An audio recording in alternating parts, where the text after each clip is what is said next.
Lorsque nous contemplons l'état des choses dans le monde d'aujourd'hui, nous sommes très profondément impressionnés et opprimés de constater l'aveuglement qui y règne. C'est la racine du mal de notre temps. Nous n'aurions pas tort de dire que la plupart des problèmes dont souffre le monde, sinon tous, se trouvent dans cette racine, à savoir l'aveuglement. Les masses sont aveugles. Il n'y a aucun doute à cela.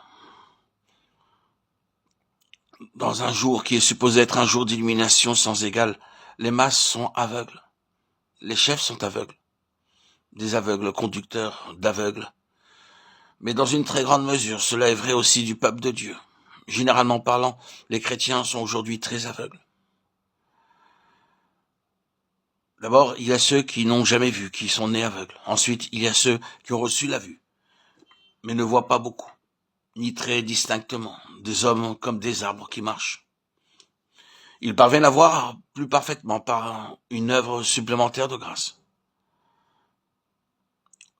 Nous avons après ceux qui ont une vraie vue éclair, mais pour lesquels une vaste sphère de la pensée et du dessein de Dieu attend encore une œuvre plus pleine du Saint-Esprit, afin que le Dieu de notre Seigneur Jésus-Christ, le Père de gloire, nous donne l'esprit de sagesse et de révélation de sa connaissance, les yeux de notre cœur étant éclairés pour que nous sachions quelle est l'espérance de son appel et quelles sont les richesses de la gloire de son héritage dans les saints. Éphésiens 1, 17, 18.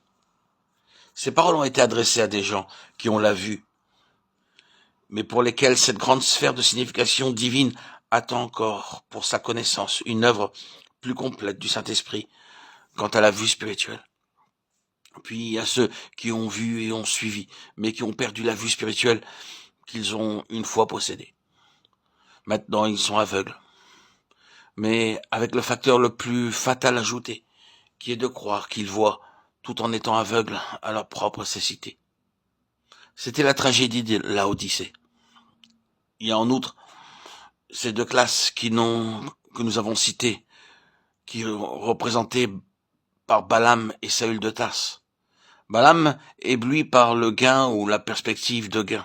C'est, je pense, ce que signifie dans le Nouveau Testament suivre le chemin de Balaam. Être tellement pris par la question de faim et de perte que l'on est aveuglé quant aux grandes pensées de Dieu et à son dessein, ne voyant pas le Seigneur lui-même dans le chemin.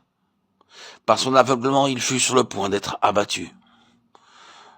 Le texte est très clair. Ce n'est que lorsque le Seigneur lui ouvrit les yeux que Balaam put le voir. Alors, il vit le Seigneur, l'ange de l'Éternel. C'est ainsi que c'est écrit. Je ne doute pas qu'il s'agit du Seigneur lui-même. Plus tard, Balaam fit cette déclaration. Celui qui voit la vision du Tout-Puissant, qui tombe et qui a les yeux ouverts. Tel est Balaam, un homme aveuglé par des considérations de caractère personnel, de nature personnelle, à savoir comment les choses l'affecteraient. Et combien ces considérations sont aveuglantes quand il s'agit de questions spirituelles. Si jamais vous ou moi, nous nous arrêtons sur cette question, nous sommes dans un très grand danger. Si jamais nous nous laissons influencer par des questions telles que « Comment cela m'affectera-t-il » ou « Combien cela me coûtera-t-il » ou « Que vais-je gagner ou perdre à part ceci ?» C'est un moment où les ténèbres peuvent très bien prendre possession de notre cœur et nous entrons dans le chemin de Balaam.